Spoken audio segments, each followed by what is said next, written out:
चलिए पिछले उदाहरण में हमारा क्या उत्तर आया था, -5/2। ठीक है, अब क्या है, उन्होंने कहा कि अब आपको उत्तर में परिमेय संख्या मिली है तो आप हल भी परिमेय संख्या का करो, है ना। चलो तो हम कर देते हैं। चलो क्या हुआ है, x/3 + 5/2 बराबर हो गया -3/2।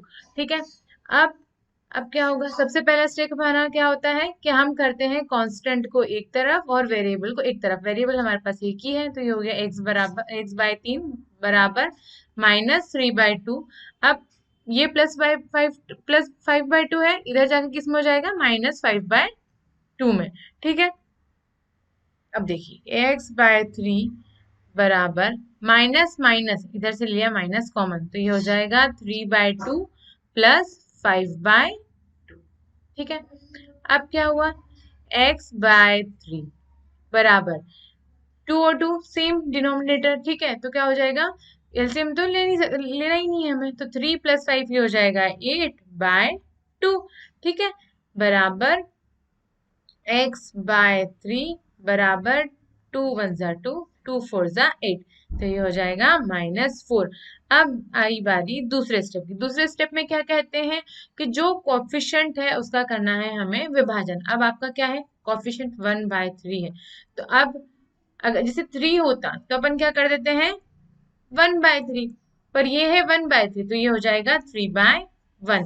ठीक है, तो यहाँ पे क्या हो जाएगा, 3 × x/3 बराबर 3 × -4। ठीक है, तो ये हो जाएगा 3 1 जा 3, 3 1 जा 3, x बराबर हो जाएगा 3 × -4 -12।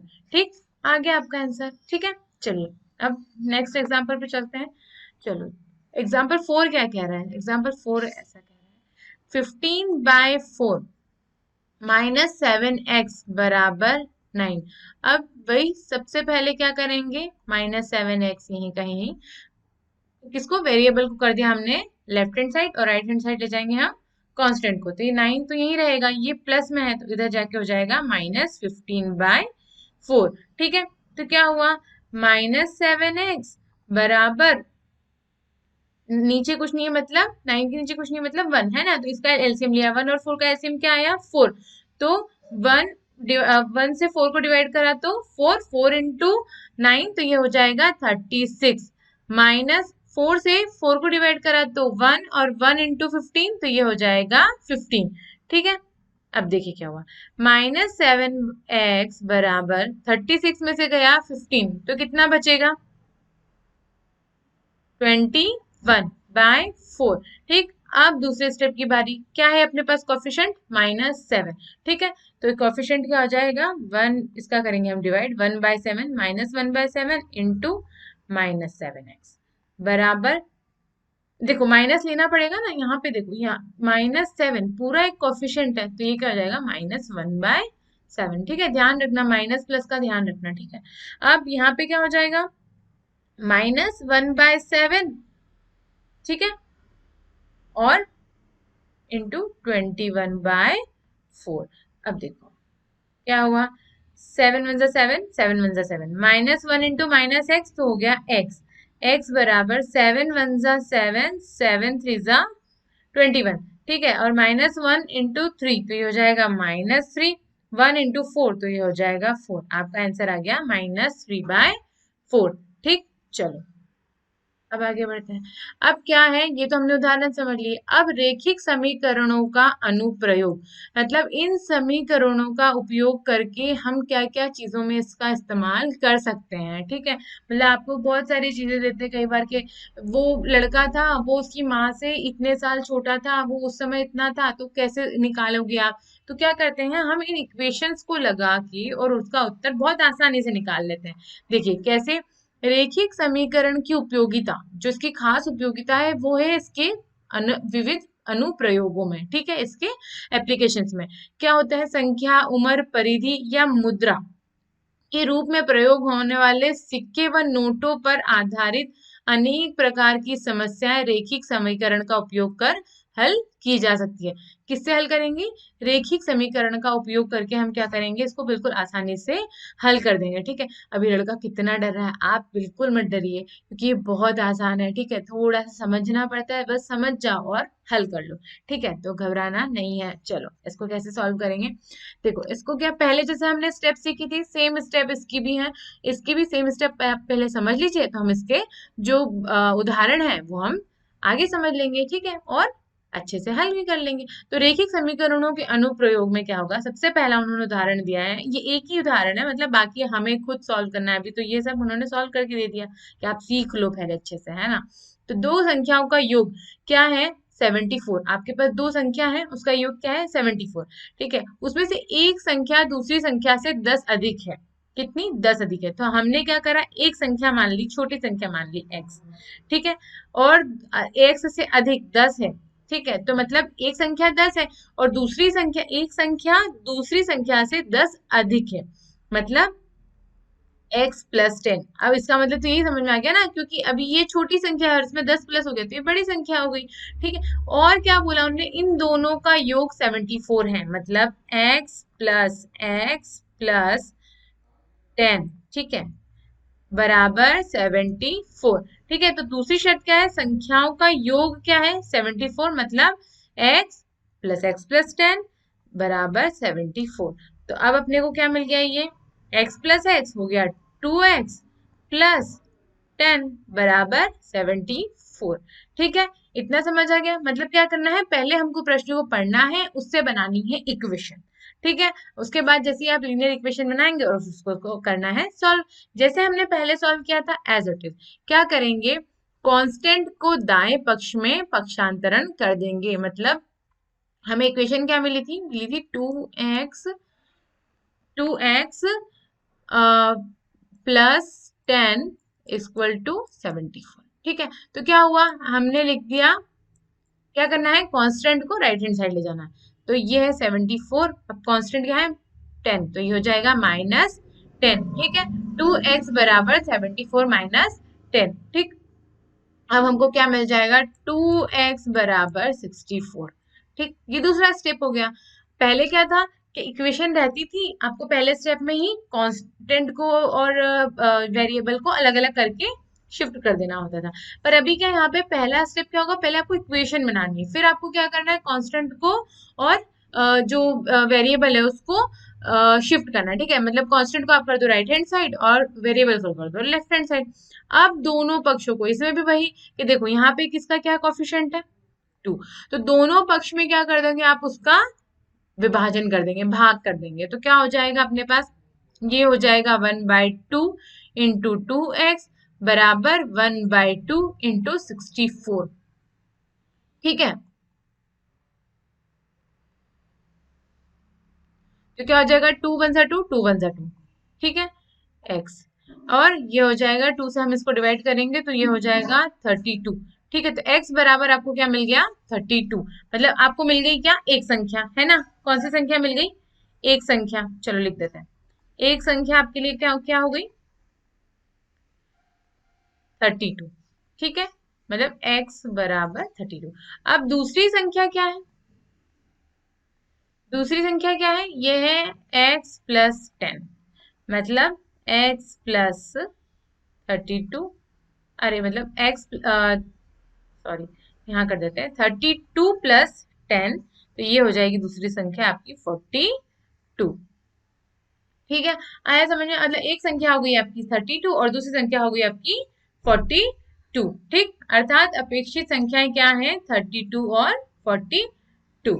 ठीक है, चलिए अब आगे बढ़ते हैं, अब देखते हैं उदाहरण। ठीक है, अब इसको अप्लाई करना है आपको, इतना समझ लिया आपने, अब इसको हम करेंगे अप्लाई। ठीक है, उदाहरण 5 क्या कह रहा है, एक परिमेय संख्या दी गई है आपको -7/3, इसको क्या करो दुगना। ठीक है, और फिर इसमें ऐसा क्या जोड़ो जिससे आपको 3/7 प्राप्त हो। ठीक है, मतलब उन्होंने क्या दे दी, शर्त दे दी कि 7/3 को सबसे पहले तो क्या करना है आपको दुगना, मतलब 2 से आप उसमें कर दोगे मल्टीप्लाई। ठीक है, फिर उसमें आप ऐसा क्या जोड़ो कि आपको क्या मिल जाए 3/7। देखो सबसे पहले क्या करेंगे, आपको क्या दिया गया है, दिया गया है कि परिमेय संख्या को क्या करना है आपको? दुगना। ठीक है, तो जो परिमेय संख्या है उसको करना है दुगना, है ना।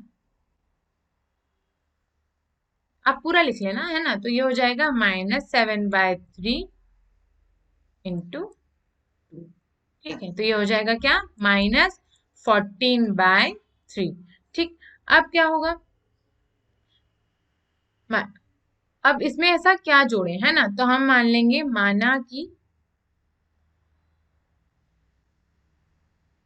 कौन सी संख्या लेंगे, ले ली हमने x। ठीक है, अब क्या करेंगे इसमें, जिससे 3/7 प्राप्त हो, तो अब इसके हिसाब से मतलब लिख देते हैं हम प्रश्नानुसार।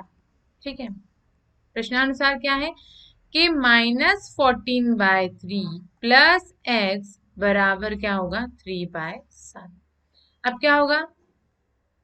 ये हमारी पहली स्टेप तो हो गई क्लियर। अब दूसरी स्टेप क्या है कि वेरिएबल को एक तरफ और कांस्टेंट को एक तरफ। ठीक है, तो x बराबर 3/7, ये माइनस में इधर जाके हो जाएगा प्लस में, तो हो जाएगा +14/3।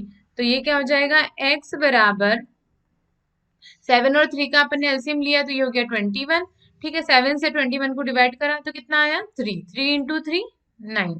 ठीक है, फिर 3 से 21 को डिवाइड करा तो क्या आया? 7। 7 इंटू 14, 7 इंटू 14, 7 इंटू 14 हो जाएगा 98। ठीक है, अभी देखिए x बराबर 9 प्लस 98, तो ये हो जाएगा 107, है ना। 107 हो गया बाय 21। ठीक है, आ गया उत्तर। अभी उत्तर आ गया। अब आपको कैसे पता चला कि ये सही है? देखो अपन क्या करते हैं, इसको चेक कर लेते हैं। कैसे चेक करेंगे? ये इक्वेशन है, इसी में रख दो। -14/3 प्लस x क्या आया? 107, है ना। 107/21 बराबर आपको क्या मिलना चाहिए? 3/7। देखो अब इसको सॉल्व करेंगे कैसे। 3 और 21 इसका एलसीएम आया 21। ठीक है, 3 से 21 को डिवाइड करा तो क्या आया? 7। 7 इंटू 14, तो ये हो जाएगा 98, है ना। तो ये हो गया -98, -98 प्लस 21 से 21 को डिवाइड करा तो 1, और 1 इंटू 107, 107 बराबर क्या है? 3/7। ठीक, अब ये हो जाएगा कितना? 100 प्लस प्लस और माइनस, तो क्या होगा? माइनस। ठीक है, तो 107 में से 98 गया तो कितना बचा? 9। ठीक है, और बड़ा किस में है? प्लस में, तो प्लस में ही रहेगा। +9, 9/21 बराबर 3/7। ठीक है, तो ये हो जाएगा 3 3 जा 9 और 3 7 जा 21, तो ये हो गया 3/7 बराबर 3/7। मतलब अपना जो आंसर है वो क्या है? बिल्कुल सही है। ठीक है, आपका जो उत्तर आया 107/21। ठीक है, चलो अब दूसरा एग्जाम्पल देखते हैं। उदाहरण 6 कह रहा है, एक आयत है। ठीक है, मतलब रेक्टेंगल। आयत क्या होता है? ठीक, जिसकी लंबाई और लंबाई सेम रहती है, चौड़ाई और चौड़ाई सेम रहती है। लंबाई सेम रहती है और चौड़ाई सेम रहती है। ठीक है, तो क्या एक रेक्टेंगल, इसका परिमाप क्या है? पेरीमीटर कितना है? 13 सेंटीमीटर। उन्होंने पेरीमीटर पहले ही दे दिया। ठीक है, और उसकी चौड़ाई है 2 3/4 सेंटीमीटर, तो उसकी लंबाई को ज्ञात कीजिए। ठीक है, तो उन्होंने सबसे पहले क्या दिया आपको? उसका आयत, और हमें निकालना क्या है? चौड़ाई दे दी है और लंबाई निकालनी है ना। तो सबसे पहले हम क्या मान लेते हैं? माना कि लंबाई कितनी है? हमने मान ली x, है ना, 1 सेंटीमीटर। अब चौड़ाई कितनी है? चौड़ाई कितनी है? चौड़ाई है 2 3/4, मतलब 4 इंटू 2 8, 8 प्लस 3 11, है ना। 11/4 सेंटीमीटर। ठीक, अब पेरीमीटर हमको पता है, परिमाप, है ना। पेरीमीटर, पेरीमीटर बराबर क्या होता है? 2 इंटू लेंथ प्लस ब्रेड्थ। ठीक है, तो 2, लेंथ कितनी है आपकी? x, ब्रेड्थ कितनी है? 11/4।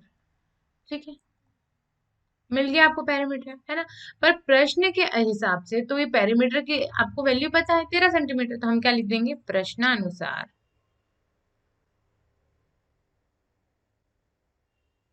क्या हुआ? पेरीमीटर बराबर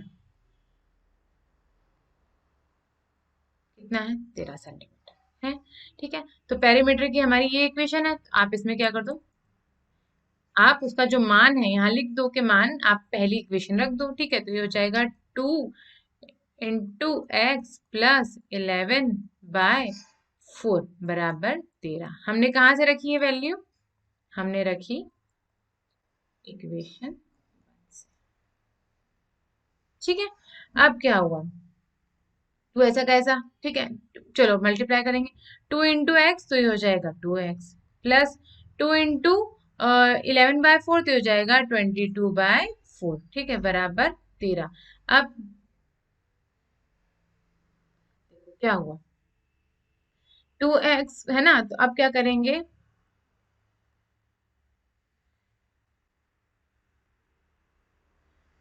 क्या करेंगे, एक्स वाले एक्स वेरिएबल वेरिएबल को अलग और कांस्टेंट को अलग, है ना। तो ये हो जाएगा कितना, 2x बराबर 13 और ये 22/4 इधर जाके हो जाएगा -22/4, ठीक है। तो क्या हो जाएगा, 2x बराबर, ठीक है, देखो 13 एलसीएम लिया 4, ठीक है, और यहाँ नीचे कुछ नहीं, मतलब 1 4 और 4 × 13 तो ये हो जाएगा 12 1 52, ठीक है, -22, ठीक, 4 सही किया ना, 4 ×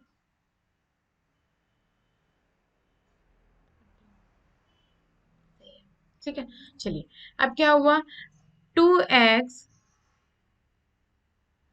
बराबर ये हो जाएगा कितना, 2 में से 2 गया 0 और 5 में से कितना गया 2, तो ये हो गया 3, है ना, 3/4। अब अपने पास कोएफिशिएंट क्या है 2, तो हम इसका दोनों तरफ मल्टीप्लाई कर देंगे, 1/2 × 2x बराबर 1/2 × 30/4। तो अपना आंसर क्या आ जाएगा, 2 × 1 = 2, 2 × 1 = 2, ठीक है। तो ये हो जाएगा x बराबर 2 × 1 तो और ये हो जाएगा 30 15 बार, है ना, तो 1 × 15 तो 15 15/4। अब क्या होगा, 15 से आप 4 को डिवाइड करो तो x बराबर हो जाएगा, 4 की टेबल में 15 तो आता नहीं है ना, तो 4 3 और रिमाइंडर लगेगा 3 3/4। देखो कैसे कैसे क्या होगा, ये देखो 15 है ना, 4 से डिवाइड करना है हमको, तो 4 4 3 12, माइनस किया, रिमाइंडर क्या बचा 3। तो ये लिख दिया हमने, जो इसका उत्तर था वो लिख दिया हमने यहाँ, रिमाइंडर लिख दिया हमने यहाँ, और जो डिवाइडर था वो लिख दिया नीचे, ठीक है।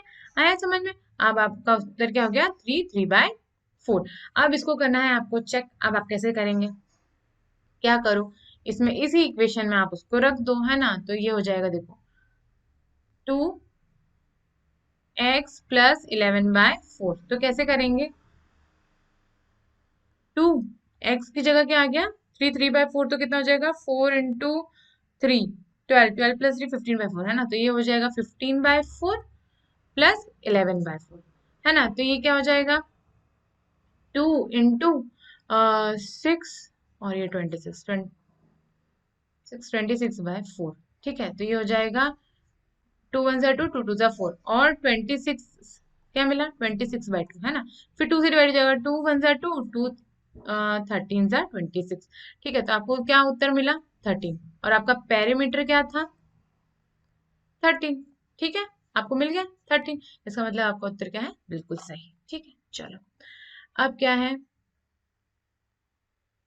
उदाहरण लिया हमने 7, ये क्या बोल रहा है, साहिल की माँ की वर्तमान आयु साहिल की वर्तमान आयु की 3 गुनी है, ठीक है। तो चलो सबसे पहले ये लिख देते हैं, क्या लिखेंगे, साहिल की माँ की वर्तमान आयु साहिल की वर्तमान आयु की 3 गुना है। तो हम सबसे पहले क्या लिखेंगे, माना कि साहिल की आयु कितनी है, x, ठीक है। तो साहिल की माँ की होगी कितनी हो जाएगी,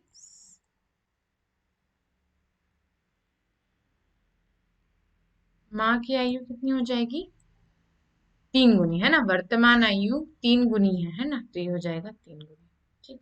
अब उसके बाद वो क्या बोल रहा है, 5 वर्ष बाद, कितने वर्ष बाद, 5 वर्ष बाद, 5 वर्ष बाद क्या होगा, 5 वर्ष बाद उन दोनों की आयु का योग हो जाएगा 66 वर्ष हो जाएगा। तो सबसे पहले क्या करेंगे, 5 वर्ष बाद तो दोनों की आयु क्या हो जाएगी, 5 साल हम उसको बढ़ा देंगे। तो साहिल की आयु कितनी हो गई, साहिल की आयु हो गई x+5 और साहिल की माँ की आयु कितनी हो गई,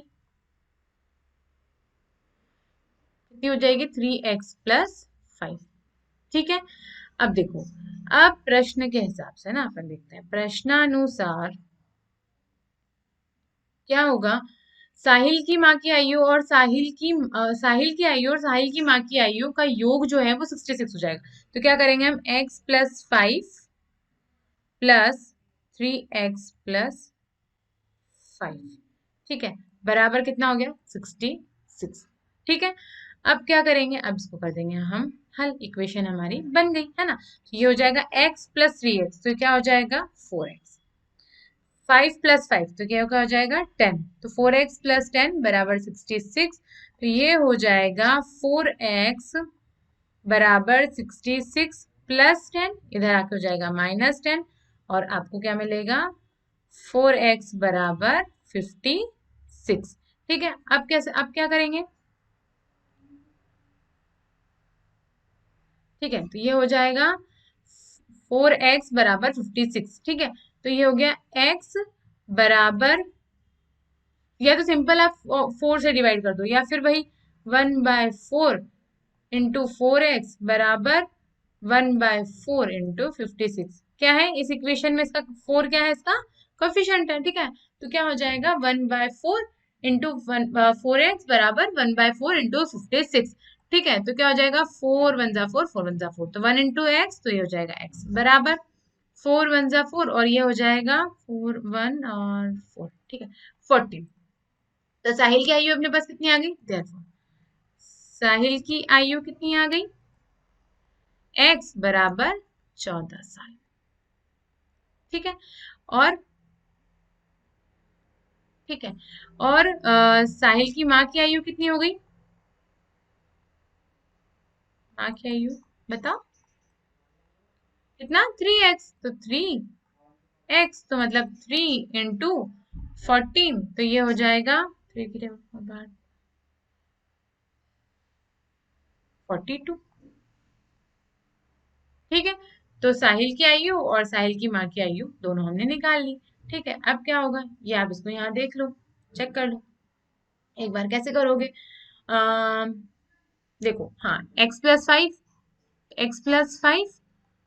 प्लस 3x+5 बराबर 66। ठीक है, फटाफट कर देते हैं, x प्लस तो कितना हो जाएगा, फिर 14 है ना, 14 प्लस ये वाला लिख दो यहाँ पे पहले 42 है ना, प्लस 10 बराबर 66। तो ये हो जाएगा 4+6, देखो 1+4+1 6 हमारा उत्तर बिल्कुल सही है। ठीक है, चेक कर लिया करो, पीछे से चेक कर लो तो अपने को इसका रहता है कि हाँ ठीक है अपन ने सही किया है। ठीक है, अब उदाहरण 8, ये क्या बोल रहा है, ये बोल रहा है बंसी के पास कुछ सिक्के 2 वाले और कुछ सिक्के 5 वाले हैं। यदि 2 वाले सिक्के की संख्या 5 वाले सिक्के की संख्या के 3 गुनी है तो उसके मूल्यों का योग 77 है। दोनों प्रकार के सिक्कों का संख्या ज्ञात कीजिए। अब उन्होंने क्या किया, यहाँ पे सिक्कों की संख्या दी है, उन्होंने उसके जो मूल्य का और दिया क्या है, मूल्यों का योग। ठीक है, सिक्कों का के मूल्य का कुछ नहीं दिया, उन्होंने क्या दिया, सिक्कों की संख्या दी है। ठीक है, तो कैसे, तो क्या करा, हमने माना कि 2 वाले सिक्के की संख्या 5 वाले सिक्के की संख्या से 3 गुनी, तो हमने मान लेते हैं, माना कि 5 रुपए के सिक्कों की संख्या कितनी है, सिक्कों की संख्या कितनी है, ठीक है, मान लिया हमने। अब 2 वाले सिक्कों की संख्या कितनी है, 5 वाले सिक्कों की संख्या से 3 गुनी है, तो यहाँ पे लिख देंगे हमारा दूसरा क्या हो जाएगा, जो 2 रुपए वाले सिक्के हैं उनकी संख्या हो जाएगी 3 गुनी, तो 3। ठीक है, इतना समझ आया है ना। अब क्या होगा, उसके मूल्यों का योग क्या है, दोनों प्रकार के सिक्कों की संख्या के बराबर है।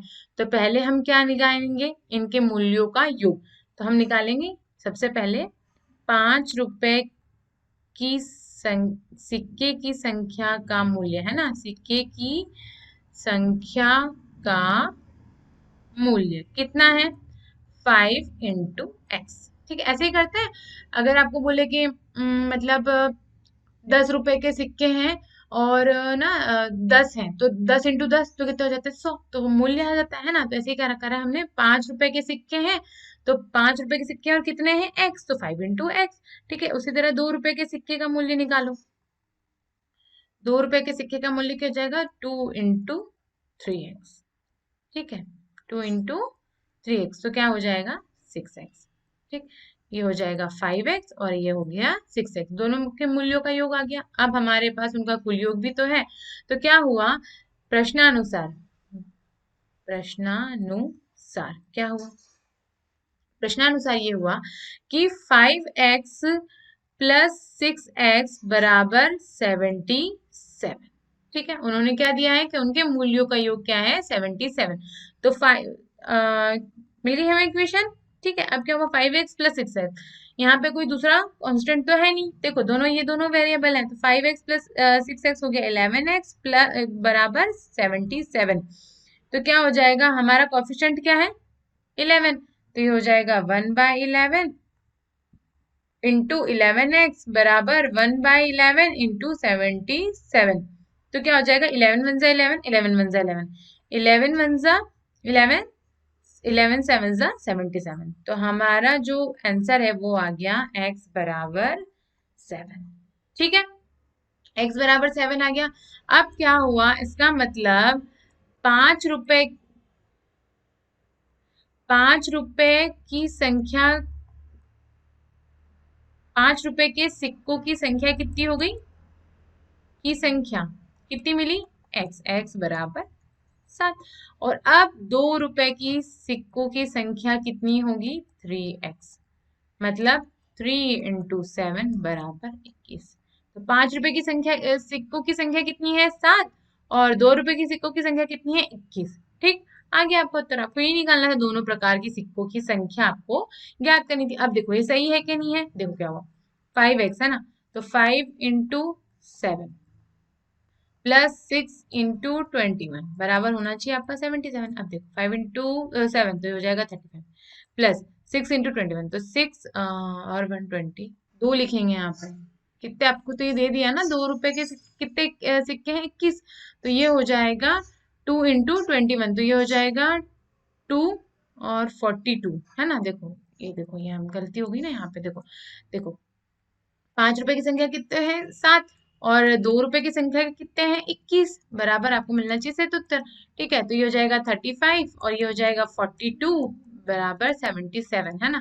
तो ये हो जाएगा 5 + 2 7 और ये 3 + 4, तो ये हो जाएगा 777। आ गया ना सही, है ना। चलो ये सॉरी इसकी गलती हो गई, ठीक है, चलो आगे समझ में हो गया हल। ठीक है, चेक भी कर लिया, उत्तर भी हमारा आप सही आ गया। चलो अब आगे बढ़ते हैं, आगे क्या बोल रहा है, उदाहरण 9।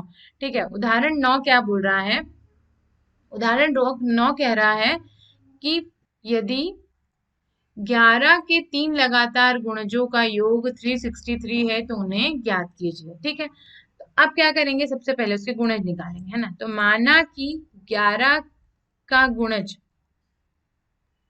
11 का पहला गुणज हमने क्या माना, उसका गुणज मान लिया x। ठीक है, अब 11 का दूसरा गुणज, 11 का दूसरा गुणज क्या होगा, x + 11, है ना।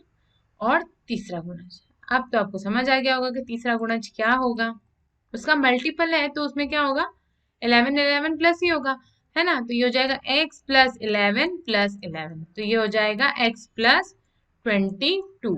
अब हमको मिल गया गुणज, पहला गुणज क्या है x, दूसरा है x + 11 और तीसरा है x + 22। अब क्या बोल रहा है, प्रश्नानुसार, प्रश्नानुसार क्या होगा, x + 11 + x + 22 बराबर कितना मिलना चाहिए आपको, 363।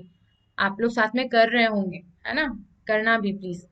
ठीक है, तभी आपको समझ आएगा, है ना। तो क्या होगा, x + x + x, तो कितना हो गया, 3x प्लस 11 प्लस 22 तो ये हो गया 33 बराबर 363। ठीक है, यहाँ हमारी इक्वेशन आ गई थी ना। अब इसको बस अब वही स्टेप्स फॉलो करना है बस। अब हमने क्या करा कि कोएफिशिएंट को अब कर लिया हमने, सॉरी कांस्टेंट को कर लिया हमने अभी यहाँ पे प्लस, और यहाँ पे कर लिया हमने वेरिएबल को प्लस। अब क्या करेंगे, इनको शिफ्ट कर देंगे। ठीक है, तो ये हो जाएगा 3x बराबर 363।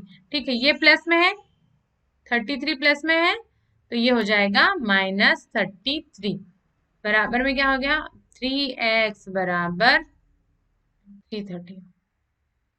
ठीक है, अब क्या हुआ, यहाँ पे क्या है, 3 इसका क्या है, कोएफिशिएंट है ना। तो 1/3 इंटू 3x बराबर 1/3 इंटू 330। ठीक है, तो 3 वन जा 3, 3 वन जा 3।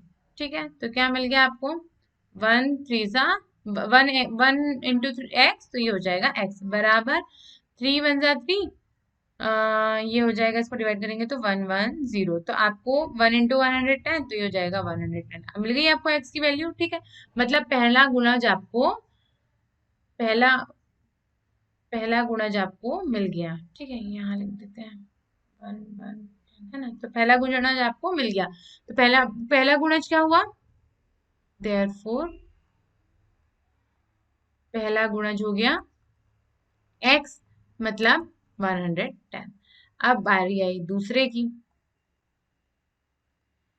दूसरा गुणज क्या हो जाएगा, x प्लस 11 मतलब 110 प्लस 11, तो ये हो जाएगा 121। ठीक है, और तीसरा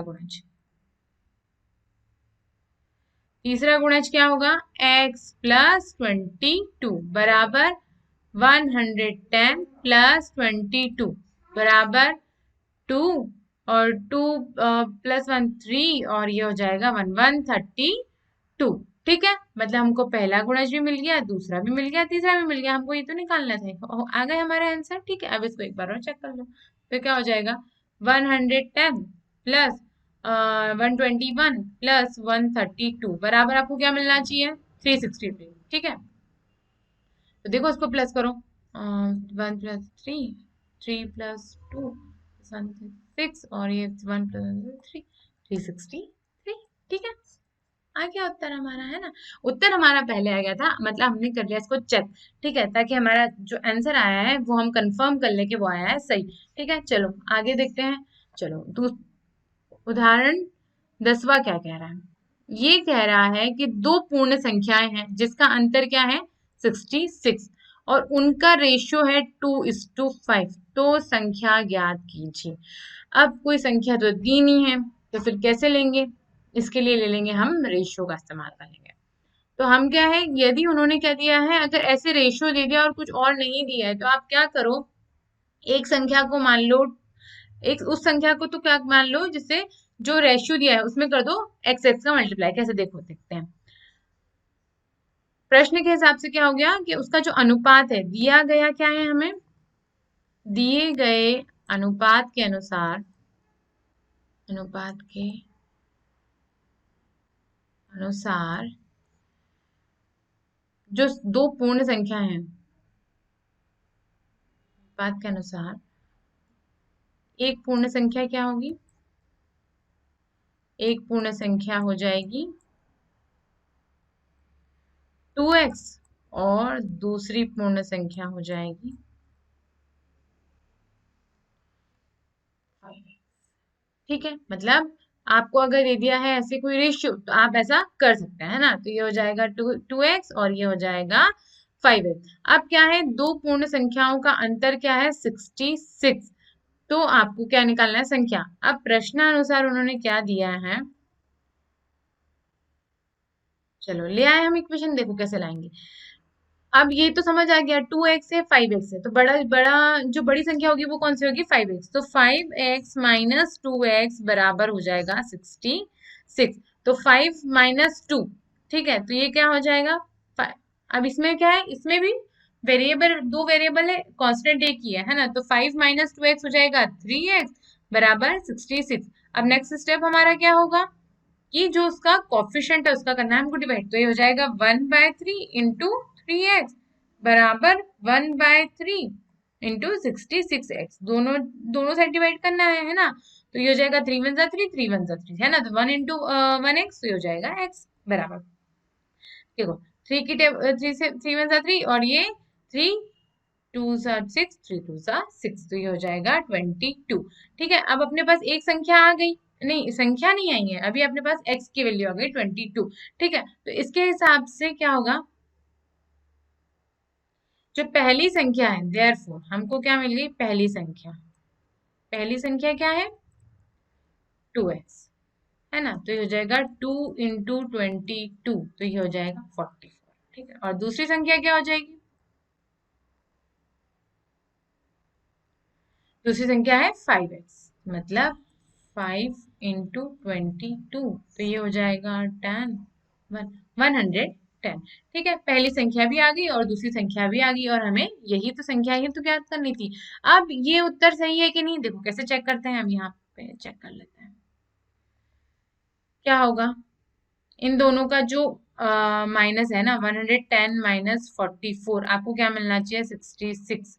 तो 10 में से हो गया तो 6, और ये 10 में से हो गया 6, 66 सही है ना। मतलब ये दोनों संख्या बिल्कुल सही है। ठीक है, चलिए अब आगे समझते हैं।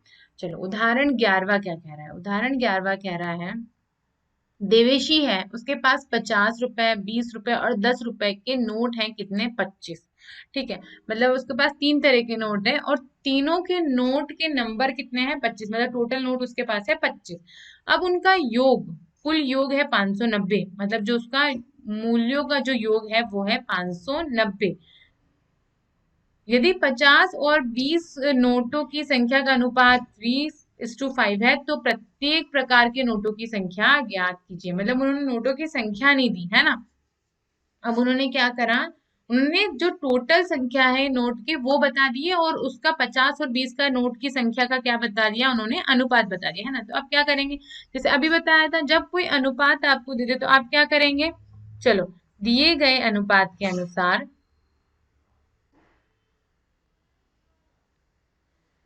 अनुपात के अनुसार है ना,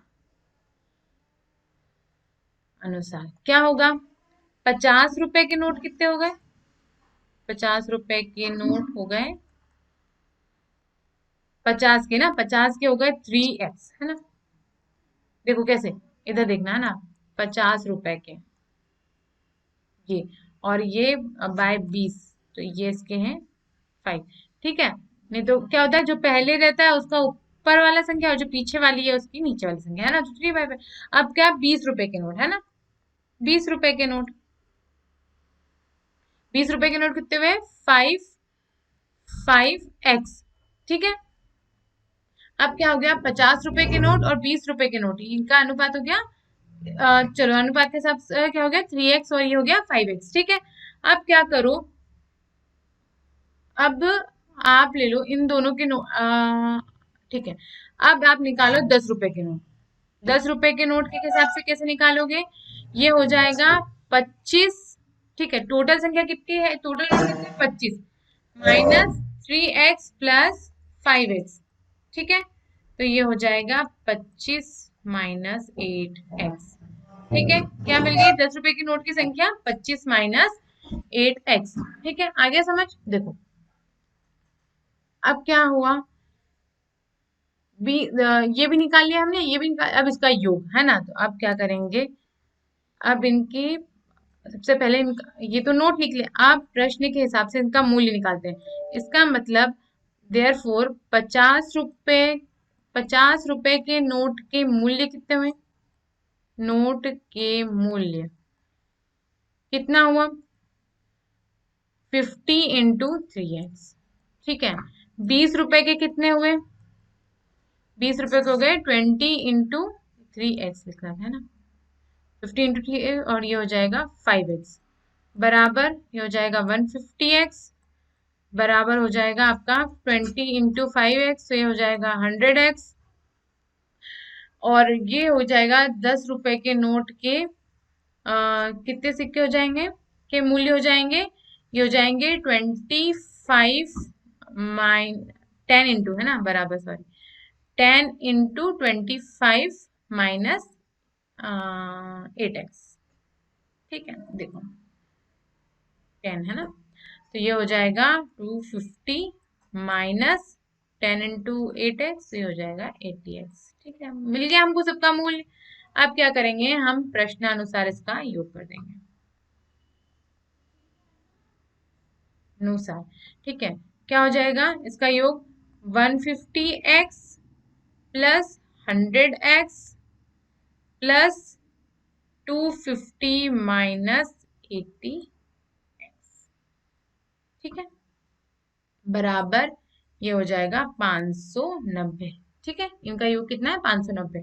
अब देखो अब क्या होगा, अब एक्स एक्स वाले को ले लो पास पास में। ठीक है, साथ में, तो 150 प्लस 100x लिख देते हैं ना, 150x प्लस 100x, ब्रैकेट लगा, अब ये माइनस 80x बराबर 590।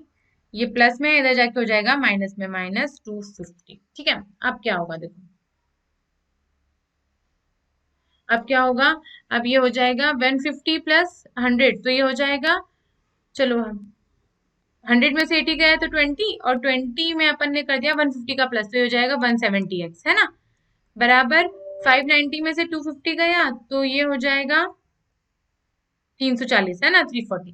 तो ये हो जाएगा x बराबर 340 बाय 170, ये मल्टीप्लाई में, इधर जाके हो जाएगा डिवाइड में, तो आपको मिल गई x की वैल्यू 2। या तो आप ऐसा भी कर सकते हो कि जैसे 170 का कोएफिशिएंट लिखो तो 1/170, ऐसा भी कोई दिक्कत नहीं है। ठीक है, तो एक, अब इसका मतलब हो गया 5 रुपए के नोट कितने हो गए आपके,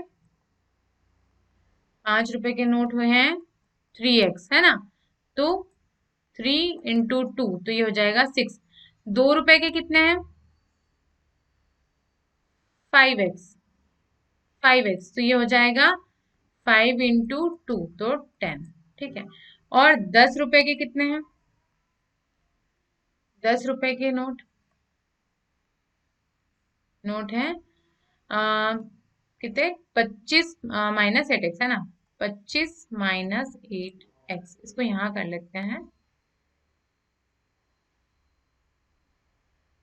तो 25 माइनस 8x, तो 25 माइनस 8 इंटू 2, तो ये हो जाएगा 25 माइनस 16, तो कितना मिल गया, 9। ठीक है, अब आपको 5 रुपए के नोट कितने थे, 6, 2 रुपए के नोट थे 10, और ये हो गए 10 रुपए के नोट हो गए 9। ठीक है, अब देखो इसको इसको अपन चेक कर लेते हैं, यहाँ पर चेक कैसे करेंगे, 5 रुपए के नोट कितने हो गए, 6 है ना, तो ये हो जाएंगे 50 इंटू 6 प्लस 2 रुपए के नोट कितने हुए, 10, तो 2 इंटू 10 प्लस 10 रुपए के नोट कितने हुए, 9। ठीक है, तो ये हो जाएंगे, कितना होना चाहिए, 590। देखो होता है कि नहीं होता है, ये हो गए 50 इंटू 6, तो ये हो गए 300, 2 इंटू 10, तो ये हो गए 20 रुपए के है ना, 20 रुपए के नोट, 20 रुपए के नोट है, और ये 50 रुपए के नोट, मैंने 5 रुपए लिख दिए है ना, चलो सॉरी। तो ये हो गए 200 प्लस 10 इंटू 9, तो ये हो गए 90 बराबर 590। अब क्या हुआ, 300 प्लस 200, ये हो गए 500, और 500 प्लस 90, तो ये हो गए 590। ठीक है, आ गया सही, मतलब अपना जो उत्तर है वो क्या है, सही। चलिए।